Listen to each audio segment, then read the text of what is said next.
Hello students, कैसे हैं सभी? सब मज़े में? हाँ, देखो, कोरोना की दूसरी लहर के चलते हुए आपकी जो परीक्षाएं हैं वो फ़िलहाल स्थगित कर दी गई हैं, पोस्टपोन कर दिया गया है इनको। और नई डेट कब आएगी कब नहीं, ये फ़िलहाल पता भी नहीं है, इसका कोई अंदाज़ा भी नहीं है, क्योंकि अभी तक तो मामले जो हैं वो लगातार तेज़ी से बढ़ते ही जा रहे हैं। हाँ, ये संतोषजनक ज़रूर है, ये थोड़ा सा पॉजिटिव इन्फॉर्मेशन ज़रूर है कि 70% मामले जो हैं वो अब भी रिकवरी रेट में हैं। यानी ऐसा मान लीजिए कि 70% लोग अब भी ठीक होकर के अपने घरों को वापस जा रहे हैं, और कुछ हैं जो क्रिटिकल कंडीशन में हॉस्पिटल्स में रहते हैं। तो जिम्मेदार हालांकि इसके लिए हम सब भी हैं, क्योंकि हमने लापरवाहियाँ बरती। हर चीज़ के लिए सरकार को दोषी नहीं ठहराया जा सकता, है ना। तो आपकी जो परीक्षाएं हैं इसमें सबसे बड़ा सवाल ये है कि आप लोग ये ना सोचें कि आपकी परीक्षा नहीं होगी। यानी आप निश्चिंत ना हो कि आपकी परीक्षा नहीं होगी। हो सकता है कि अगर आपकी परीक्षा हो जाती है, यानी पिछली बार प्रमोट हुए थे, तो ज़रूरी नहीं कि इस साल भी आपको प्रमोट ही किया जाए। हाँ, बाकी अंतिम निर्णय जो है वो तो यूनिवर्सिटी ही लेगी। तो हम इसी बेस पर अपनी तैयारी को मजबूत करके रखें कि अगर परीक्षा होती है तो हमें किस तरह से ज़्यादा अंक हासिल करने हैं, क्योंकि पिछली बार हमें प्रमोट किया गया था तो हमें यूनिवर्सिटी के पेपर्स का अंदाज़ा भी नहीं है। उसकी जो लैंग्वेज होती है वो किस तरह की होती है, उसमें पेपर में जो आंसर रिटर्न करने होते हैं वो किस तरह से करने होते हैं, क्वेश्चन पेपर्स के आंसर किस तरह से देने हैं। तो ये चीज़ें भी हमारे लिए ज़रूरी है, साथ ही साथ पढ़ाई बहुत ज़्यादा ज़रूरी है। और आपका जो फर्स्ट पेपर था वो कंप्लीट हो चुका था। सेकंड पेपर के कुछ एक टॉपिक थे जिन पर आपकी ऑफलाइन क्लास भी ली गई, और फिर भी अगर कोई टॉपिक बच रहा है तो उस पर आपको पीडीएफ सेंड कर दी गई जैसा आप चाहते थे उसके अकॉर्डिंग। और अभी एक वीडियो मैं आप लोगों के लिए बना रहा हूँ जिसमें हम बात करेंगे संयुक्त परिवार व्यवस्था के विषय में। यानी जो संयुक्त परिवार व्यवस्था है, भारतीय संस्कृति की जो एक महत्वपूर्ण विशेषता है संयुक्त परिवार व्यवस्था, जिसको हम जॉइंट फैमिली भी कहते हैं। तो जॉइंट फैमिली के विषय में आज हम विचार करने जा रहे हैं, चर्चा करने जा रहे हैं। देखो, परिवार जो है वो हमारे भारतीय समाज में या किसी भी समाज में, यानी आप समाजशास्त्र के अनुसार अगर देखें तो समाज की सबसे प्राथमिक इकाई है। प्राथमिक इकाई का मतलब जहाँ से समाज की शुरुआत होती है, यानी कई सारे परिवार मिलकर के एक समाज का निर्माण करते हैं। इसलिए समाज की प्राथमिक इकाई कहा गया है परिवार को। ऐसा मान लीजिए कि जिस तरह से गणित में कुछ संख्याएं मिलकर के, जैसे 1, 2, 3, 4, 5, इस तरह से कुछ अंक मिलकर के अगर इनको एक साथ जोड़ करके कहें तो 12,345 बोला जाएगा। तो इसी तरह से संयुक्त परिवार व्यवस्था जो है उस परिवार व्यवस्था में भी कुछ ऐसी ही बातें हैं। उस परिवार व्यवस्था में भी कुछ यही कहा गया है, कुछ यही माना गया है कि समाज में परिवार जो हैं वो ही एक समाज का निर्धारण करते हैं। यानी आप परिवारों को देख करके अंदाज़ा लगा सकते हैं कि समाज की दशा कैसी है। संयुक्त रूप से रक्त संबंधों का निर्वाह संयुक्त परिवार व्यवस्था कहलाता है। यानी रक्त संबंध से मतलब जैसे हम अपने पिता से, अपनी माता से, अपने दादा दादी से, नाना नानी से संबंधित होते हैं, रक्तों के संबंध में बंधे हुए होते हैं। उसी रक्त संबंध का जब आप संयुक्त रूप से निर्वहन करें, संयुक्त रूप से उसका पालन करें, उसके नियमों का पालन करें, तो उसको हम संयुक्त परिवार व्यवस्था कहते हैं। सीधे तौर पर आप यूँ समझ लीजिए कि आपके चाचा ताऊ, दादा दादी, मम्मी पापा, ये सभी एक रक्त संबंध में बंधे हुए हैं, और उन सब के द्वारा जब अपने रक्त संबंधों का, यानी अपने जो रिश्तेदारियां हैं उनका निर्वहन किया जाए तो वो संयुक्त परिवार व्यवस्था कहलाएगी। इस संयुक्त परिवार व्यवस्था की कुछ विशेषताएं भी हैं जिन पर हम आगे चर्चा कर रहे हैं, जिनमें सबसे पहली विशेषता है बड़ा आकार। यानी जो संयुक्त परिवार व्यवस्था होती है उसमें आकार जो होता है परिवार का वो बहुत विशाल होता है। क्यों? क्योंकि इसमें कई सारी पीढ़ियाँ एक साथ रहती हैं। जैसे आप अपने दादा दादी को ले लीजिए, फिर अपने माता पिता हैं, फिर आप स्वयं हैं, आपके भाई बहन हैं। इन सब को मिला करके परिवार में लोगों की संख्या भी अधिक हो जाती है और पीढ़ियों की संख्या भी अधिक हो जाती है। इसीलिए इसका आकार कैसा होगा? बड़ा आकार होगा। फिर संयुक्त निवास स्थान। संयुक्त निवास स्थान क्यों? क्योंकि जैसा कि हम कह रहे हैं जॉइंट फैमिली है। अब जॉइंट फैमिली में गाँव में ख़ास तौर से आपने देखा होगा कि एक ही घर में दादा दादी, मम्मी पापा, आप, चाचा ताऊ वगैरह मिल कर के रहते हैं। तो और वो जो जिस मकान में रहते हैं वो पूरा एक जॉइंट हाउस आप जिसको कह सकते हैं, यानी कम्प्लीटली एक मकान में बहुत सारे परिवार रहते हैं। शहरों की तरह नहीं कि एक फ्लैट में एक ही परिवार रहता है, दूसरे फ्लैट में दूसरा परिवार रहता है। वहाँ पूरे एक मकान में एक बड़ा परिवार रहता है, इसीलिए इसको संयुक्त निवास स्थान भी इसकी विशेषता है। सामान्य संपत्ति, सामान्य संपत्ति से मतलब है कि इसमें कोई विशेष संपत्ति अर्जित नहीं की जाती। क्यों? क्योंकि परिवार का आकार विशाल है, सभी लोग मिलजुल करके रहते हैं, कोई लुका छिपी नहीं है। तो ऐसे में जो संपत्ति अर्जित की जाती है उसके लिए आपके पास ज़्यादा धन व्यवस्था नहीं होती, और इसी वजह से यहाँ पर सामान्य संपत्ति ही अर्जित की जाती है। कर्ता का सर्वोच्च स्थान, कर्ता मतलब कार्य करने वाला, यानी जब बहुत सारे परिवार या बहुत सारे सदस्य मिल कर के रहेंगे तो उसमें जो एक कर्ता होगा, कर्ता से मतलब है ज़्यादा जो सक्रिय रहेगा, ज़्यादा जो क्रियाकलाप करेगा। जैसे यूँ समझ लीजिए कि आपके घर पर कोई प्रोग्राम है तो उस पर पूरे प्रोग्राम की व्यवस्था किसको देखनी है? वो व्यक्ति। आर्थिक जो मामले हैं उनका निपटान कौन करता है? वो व्यक्ति। इस तरह से जो उन कार्यों में एक्टिव रहता है, जो क्रियाशील रहता है, जो उन कार्यों की देखरेख ज़्यादा करता है, उसको सर्वोच्च स्थान दिया जाता है। यानी कार्य करने वाले व्यक्ति का पद इसमें सर्वोच्च रहेगा। संयुक्त रसोई घर, यानी सभी का खाना जो है वो भी एक ही जगह पर बनता है, एक ही रसोई घर में बनता है, शहरों की तरह नहीं। या जो डिवाइडेड या जो छोटे परिवार होते हैं उनकी तरह नहीं है कि मम्मी पापा और आप लोगों का खाना अलग जगह बन रहा है, फिर चाचा ताऊ का खाना अलग जगह बन रहा है, फिर दादा दादी का खाना अलग जगह बन रहा है। तो जब परिवार संयुक्त है तो रसोई घर भी कैसा होगा? संयुक्त, यानी सभी के लिए एक ही रसोई घर होगा। परिवार का आधार क्या है? धर्म। धर्म से संबंधित मामलों की अगर यहाँ पर बात करें तो धर्म का मतलब हिंदू धर्म, मुस्लिम धर्म से नहीं है। धर्म का मतलब है यहाँ पर परिवार जो धार्मिक क्रियाकलाप कर रहा है, यानी एक तरह से अपने कर्तव्यों का पालन करना यहाँ पर धर्म माना गया है। कि आप अपने दादा दादी की सेवा कर रहे हैं तो किसके आधार पर? आपके धर्म के आप अपना धर्म समझ करके कर रहे हैं। आपके मम्मी पापा अगर आपके ताऊ जी ताई जी वगैरह की या चाचा ताऊ के साथ मिलकर के रह रहे हैं तो वो किस वजह से रह रहे हैं? धर्म के आधार पर। यानी उनका धर्म इस बात की इजाज़त उनको नहीं देता कि वो इन नियमों की अवहेलना करें, तो वो एक तरह से उनका कर्तव्य हो गया। और इसी वजह से इस परिवार का जो आधार है, यानी इस परिवार को बनाने का जो आधार हम कह सकते हैं, बेस हम कह सकते हैं, वो क्या हुआ? धर्म।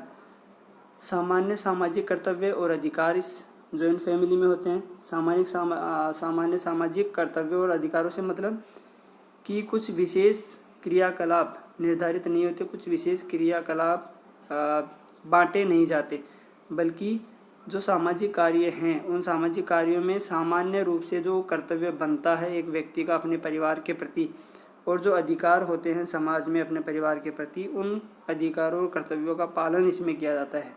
आर्थिक स्थिरता, आर्थिक स्थिरता से मतलब है कि जैसा भी पहले हमने विचार किया सामान्य संपत्ति के बिंदु पर, वैसा ही कुछ यहाँ भी है कि आप जो संपत्ति अर्जित कर रहे हैं उसमें एक निश्चित स्थिरता आ जाती है कि इतने से अधिक आप नहीं कर पाएंगे। क्यों? क्योंकि जब फैमिली बड़ी है, जब परिवार बड़ा है तो आप पर आर्थिक बोझ ज़्यादा होता है, और ऐसे मामलों में जब आर्थिक बोझ ज़्यादा होता है तो संपत्ति का अर्जन करना, यानी एक तरह से उसको बचा करके इकट्ठा करना थोड़ा मुश्किल होता है। इसी वजह से आर्थिक स्थिरता भी इसमें आ जाती है। और सांस्कृतिक निरंतरता, सांस्कृतिक निरंतरता से मतलब है कि जो आपकी संस्कृति है, जो आपका परिवेश है, वो लगातार इसमें आगे से आगे एक पीढ़ी से दूसरी पीढ़ी में जाता रहता है। जैसे आप सबसे बड़ी परंपरा अगर देखिए घूंघट प्रथा, तो घूंघट प्रथा जो है वो आज शिक्षित वर्ग होने की वजह से बहुत सारे स्थानों पर देखने को नहीं भी मिलता है, लेकिन जहाँ जॉइंट फैमिली है वहाँ 90% आपको आज भी घूंघट प्रथा देखने को मिलेगी। या बुजुर्गों का सम्मान जो है वो भी आपको इन जगहों पर ज़्यादा देखने को मिलेगा। तो सांस्कृतिक स्थिरता जो है या अपने त्योहारों को मनाने का जो तरीका है वो तरीका भी आपको यहाँ पर ज़्यादा देखने को मिलेगा। कहने का मतलब यहाँ पर दिखावा कम और कर्तव्य और अधिकार जो है वो ज़्यादा देखने को मिलते हैं। फिर अगर हम बात करें जॉइंट फैमिली यानी संयुक्त परिवार व्यवस्था के लाभों की, इनसे फ़ायदे क्या हैं? यानी संयुक्त परिवार व्यवस्था है उसमें अगर आर्थिक स्थिरता आती है, अगर सामान्य संपत्ति अर्जित कर पाते हैं, तो फिर इसके लाभ क्या हुए। तो उस विषय में कहा गया है कि बच्चों का आदर्श पालन पोषण। आदर्श पालन पोषण से मतलब जो बुज़ुर्गों को लेकर के, जो वृद्धों को लेकर के, या अपने कर्तव्यों को लेकर के जो एक जिम्मेदारी का भाव उत्पन्न होता है, वो जिम्मेदारी का भाव उत्पन्न होता है किसमें, इस संयुक्त परिवार व्यवस्था में। फिर सामाजिक सुरक्षा की अगर हम बात करें तो सामाजिक सुरक्षा में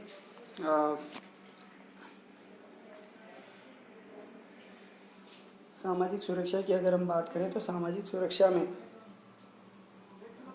परिवार जब एक साथ मिलकर के रहता है तो उस परिवार में हर व्यक्ति का दूसरे व्यक्ति के प्रति कुछ दायित्व बन जाता है, और वो दायित्व सामाजिक सुरक्षा का भाव उत्पन्न करता है।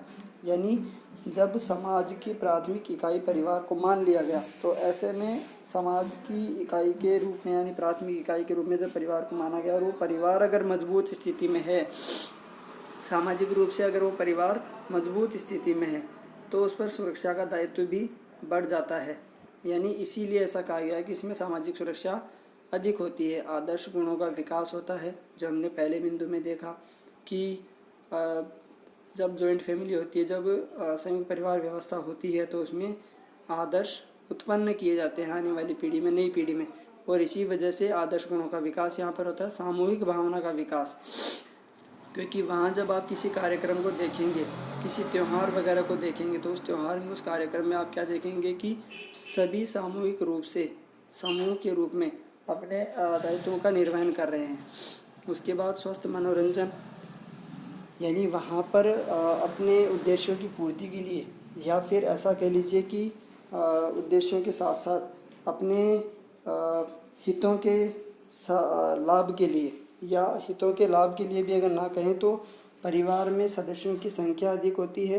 तो सदस्यों की संख्या अधिक होने की वजह से आपको मनोरंजन के लिए इधर उधर नहीं जाना पड़ता। जैसे शहरी व्यवस्था में क्या होता है कि गिने चुने 2 या 4 व्यक्ति होते हैं, जिनमें माता पिता जो हैं वो संपत्ति अर्जित करने के लिए, या अपना घर खर्च चलाने के लिए, मजदूरी वगैरह के लिए, या अपने किसी कार्य को करने के लिए घर से बाहर ही रहते हैं। तो ऐसे में बच्चे वहाँ अकेले होते हैं, और इसी वजह से वहाँ पर पार्क वाली जो व्यवस्था है वो ज़्यादा देखने को मिलती है, बाग बगीचों की व्यवस्था ज़्यादा देखने को मिलती है। लेकिन सामूहिक परिवार व्यवस्था जो है, या जॉइंट फैमिली सिस्टम जो है, उसमें मनोरंजन के लिए ऐसा नहीं होता। क्यों? क्योंकि वहाँ पर लोगों की संख्या अधिक है, वहाँ बच्चों की संख्या अधिक है, वहाँ उनकी देखरेख करने वालों की संख्या अधिक है। तो ऐसे में मनोरंजन व्यवस्था जो है वो स्वस्थ मनोरंजन की व्यवस्था कहलाती है।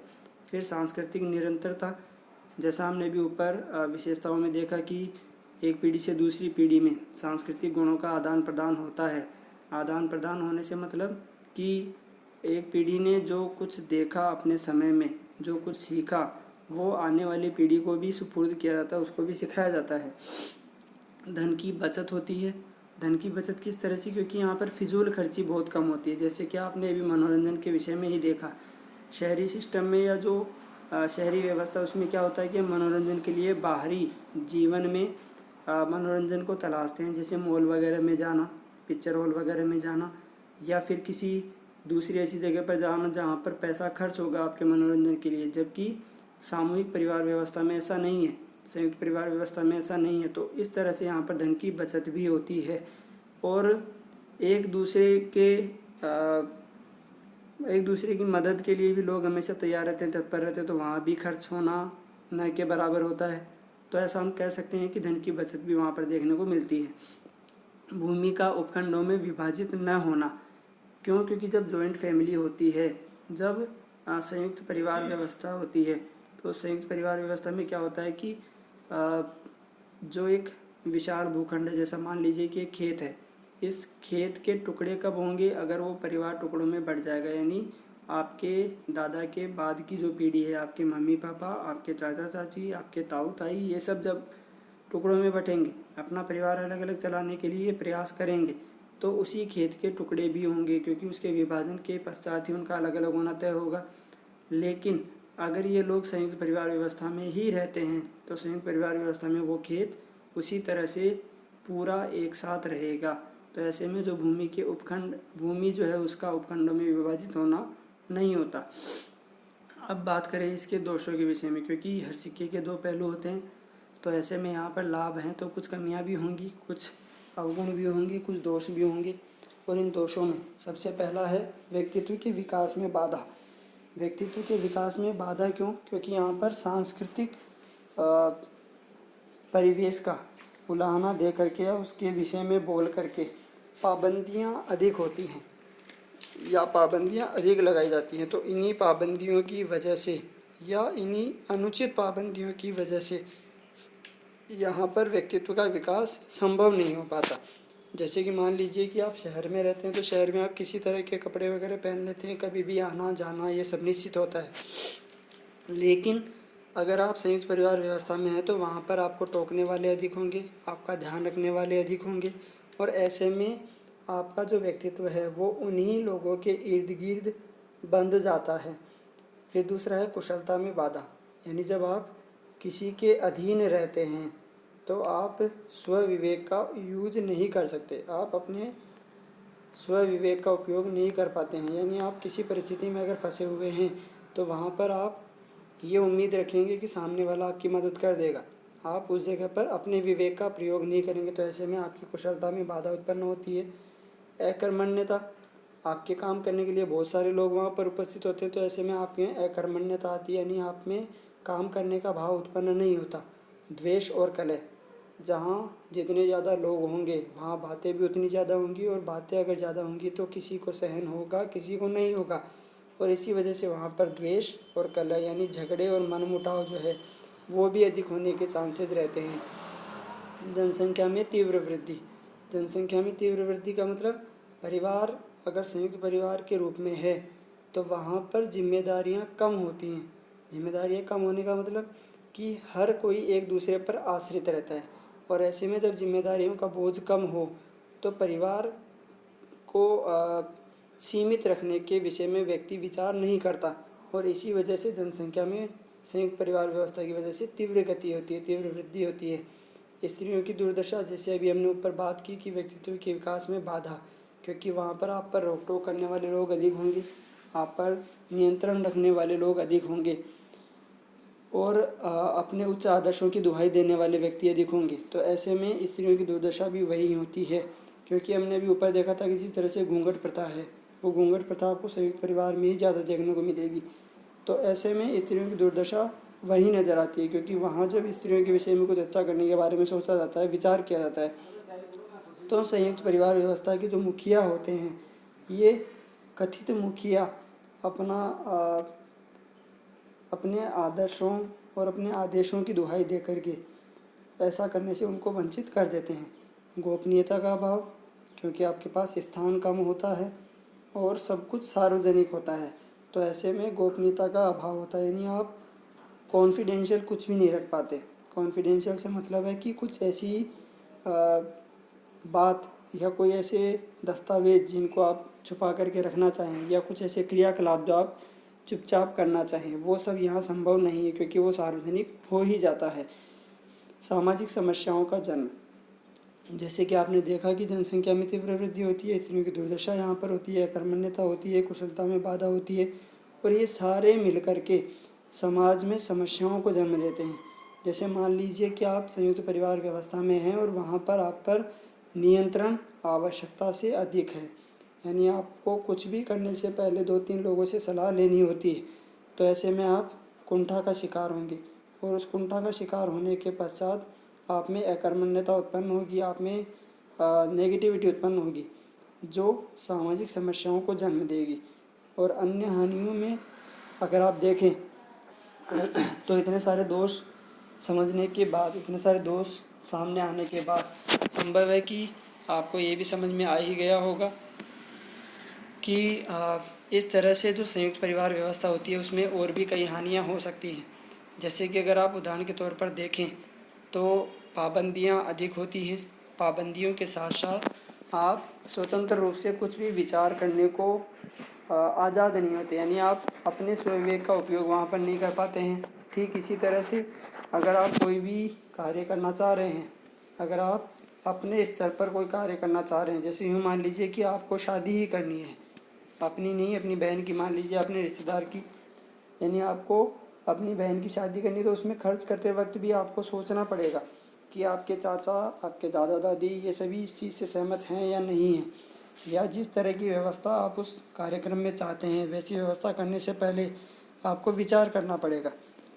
तो कुल मिलाकर के संयुक्त परिवार व्यवस्था जो है उसके फ़ायदे भी हैं और नुकसान भी हैं, लेकिन अगर विचार किया जाए तो वर्तमान परिवेश में उसके दोष अधिक निकल कर के सामने आएंगे, लाभ नहीं, क्योंकि हमारी जीवन शैली इस तरह की बन चुकी है कि हमें संयुक्त परिवार व्यवस्था में दोष अधिक नज़र आएंगे।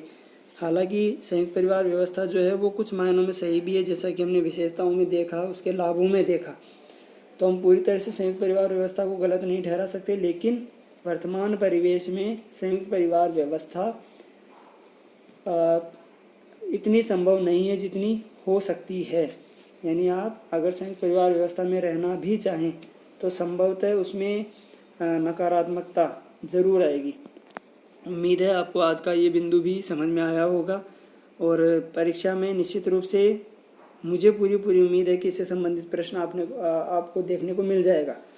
तो इसी के साथ आज की क्लास भी समाप्त करते हैं, और आप अपनी पढ़ाई को निरंतर जारी रखिए जब तक आपके लिए ये क्लेरिफिकेशन नहीं आ जाता है कि आपको प्रमोट किया जाएगा या परीक्षा ली जाएगी।